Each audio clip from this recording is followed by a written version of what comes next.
Bandara Sultan Mahmud Badarudin SMB 2 Palembang siap kembali menyandang status sebagai bandara internasional. Hal itu diungkapkan oleh General Manager Bandara SMB 2 Palembang, R. Iwan Winaya Mahdar. Kami, SMB, siap untuk kembali menyandang status bandara internasional, ujar Iwan pada Rabu tanggal 5 Februari tahun 2025. Saat ini penerbangan internasional khusus charter flight hanya untuk umrah dari SMB 2 Palembang ke Jeddah Madinah, kata Iwan.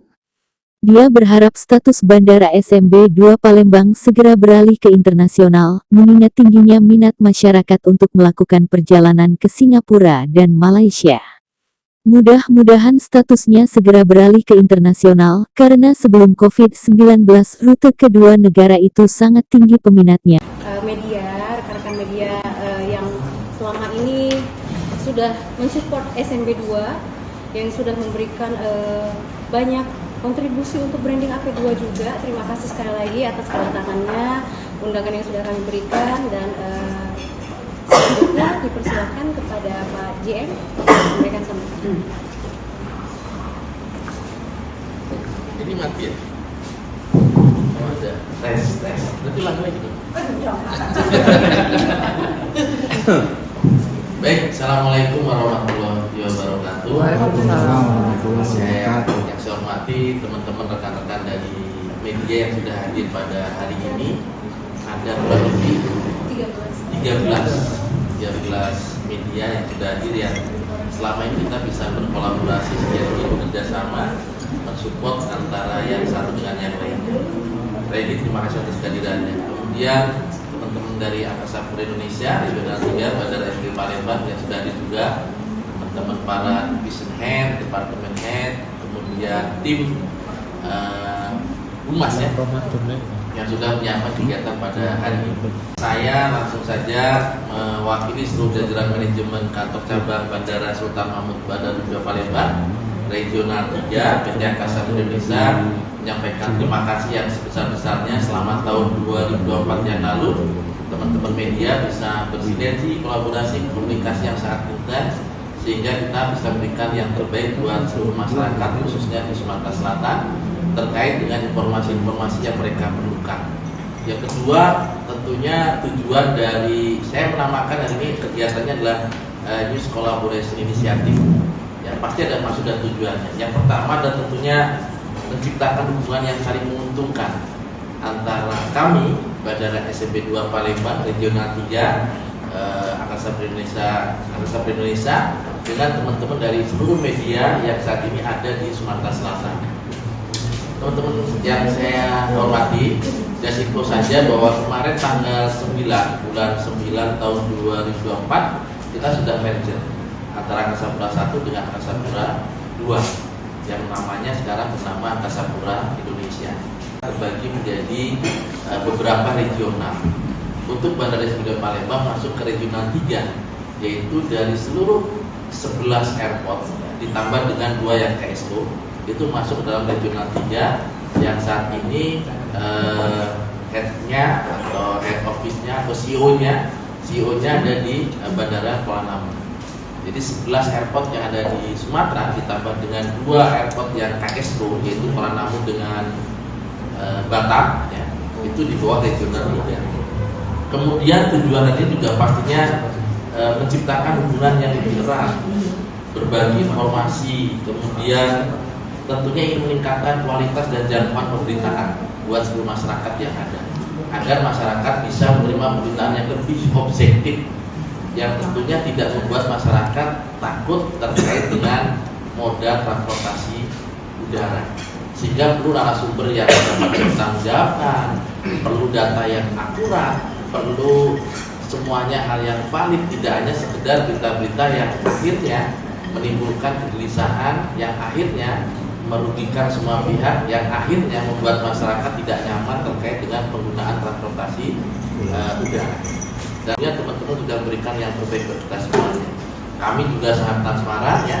Jam berapapun teman media memerlukan informasi, selalu kita tanggapi. mau hari libur, mau tidak libur. Cuma kadang-kadang tim media itu mancing-mancing, sukanya berita yang apa ya, yang bikin viral ya. Ya. Contoh, ketika kemarin Karhutlah, ya, pasti bertanya, negara terganggu nggak ada mas, pinginnya kok terganggu aja. Ya, itulah namanya dinamika. Nah alhamdulillah kita tidak terganggu dengan Karhutlah 2023, 2024 ya. Nanti mudah-mudahan di tahun 2025 sudah tidak ada gangguan yang berarti. Semuanya masih berjalan dengan baik. Kemudian yang ketiga pastinya tujuan ini adalah memastikan pemberitaan yang lebih akurat, relevan dan bermanfaat buat seluruh masyarakat. Tadi disampaikan. Jadi semuanya serba baik data. Ada divert, ada cancel, ada no ops, kemudian ada visibility yang mungkin karena jarak pandangnya tidak berpersyaratan. Nah, semuanya perlu data-data yang valid. Nah, kadang-kadang di masyarakat ini kan semuanya setiap detik bisa diviralkan. Ya, kita itu bagian dari transparansi media is okay. Tapi beritaannya dengan kondisi yang ada sebetulnya saat itu. Ya, sehingga kita perlu teman media bersama-sama dengan kami memastikan apa yang diberikan informasi kepada seluruh masyarakat, apa yang diberitakan kepada masyarakat terkait dengan Bandara S9 Palembang secara khusus atau secara umum ada terkait dengan airport yang ada di Angkasa Pura Indonesia. Harapannya adalah kita saling cross check data, kita saling support dengan kondisi-kondisi yang ada. Dan saya yakin teman-teman bisa lebih objektif dalam rangka melakukan pemberitaan ini. Karena sangat penting sekali di zaman sekarang keterbukaan pemberitaan itu sangat berpengaruh terhadap kehidupan masyarakat. Apalagi insya Allah nanti kita akan segera melakukan angkutan lebaran ya, bulan April insya Allah lebaran ya. Tapi puasanya nanti tanggal 1 Maret atau awal bulan Maret 2025 ini. Ini kegiatan kita ini selanjutnya akan kita pasti minta support dari teman-teman media untuk bisa berikan informasi bagaimana posko lebaran ini bisa berjalan dengan baik, dengan lancar, dengan aman, dengan nyaman untuk seluruh pengguna jasa bandara, khususnya di Bandara SMP 2 Palembang. Kegiatan hari ini bukan kegiatan yang pertama dan terakhir, tapi kegiatan ini kegiatan yang tadi untuk mempererat lagi, memastikan kembali bahwa kita adalah satu kesatuan yang sama dalam rangka memberikan yang terbaik buat seluruh masyarakat yang ada, tentunya dari peta peran yang berbeda. Kami dari sisi ke bandar udaraan ya, memberikan layanan jasa bandar udara kepada seluruh pengguna jasa bandara agar mereka perjalanannya bisa aman, bisa nyaman, bisa selamat sampai tujuan dan semuanya bisa happy dalam rangka perjalanan mereka dari satu titik destinasi ke destinasi yang lainnya. Teman-teman juga punya tugas yang sangat luar biasa, yaitu berikan informasi yang positif terhadap masyarakat secara objektif, lagi-lagi secara objektif sehingga masyarakat bisa menilai kondisi-kondisi yang saat ini terjadi.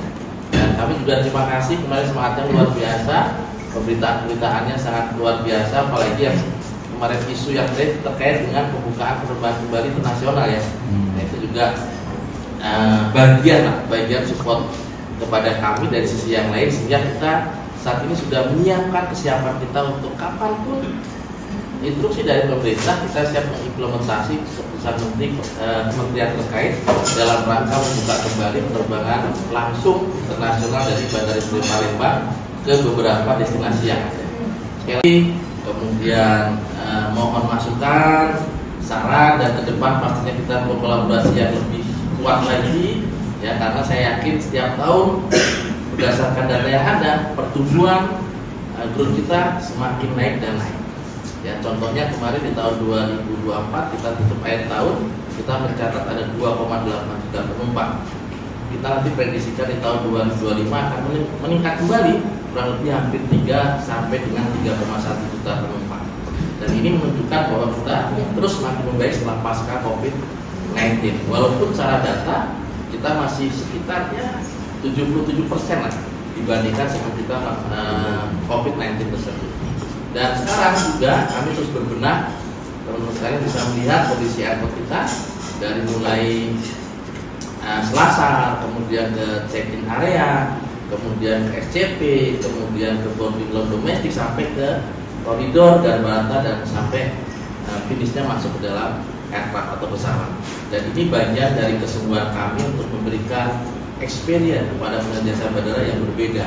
Alhamdulillah kami sangat disupport oleh pemerintah Provinsi Sumatera Selatan dengan selalu menampilkan kearifan lokal, baik dari sisi musik, kemudian lagu daerah, kemudian tampilan-tampilan kain songket dan seterusnya. Ini menunjukkan bahwa kami juga melakukan kolaborasi kepada stakeholder yang lain, dan alhamdulillah saat itu berjalan dengan baik. Dan ini perlu dukungan pemberitaan yang positif dari teman-teman media yang saat ini ada. Charter flight yaitu umroh. Untuk regulernya kita masih menunggu keputusan dari kementerian terkait. Jadi belum ada. Nah, namun secara internal dengan kemarin ada informasi dari Wakil Menteri Perhubungan ya saat acara posko Natal kemarin, kami langsung secara internal menyiapkan semuanya, ya, memastikan kembali semua fasiliti, ketersediaan slot, kemudian SDM, prosedur sebagainya sudah kita siapkan untuk sewaktu-waktu, ya, tiba-tiba umpamanya ada keputusan menteri yang dinyatakan dibuka kembali penerbangan reguler internasional di SMB 2 Palembang, maka kita juga saat itu juga siap untuk memberikan layanan penerbangan langsung internasional. 6.000 sampai dengan 7.000, bahkan sangat low-nya itu di angka 5.000. Ini take off landing. Kemudian untuk weekendnya itu kita di angka sekitar ya 7.000 sampai dengan 9.000. Contoh kemarin saat libur panjang itu hampir 11.000.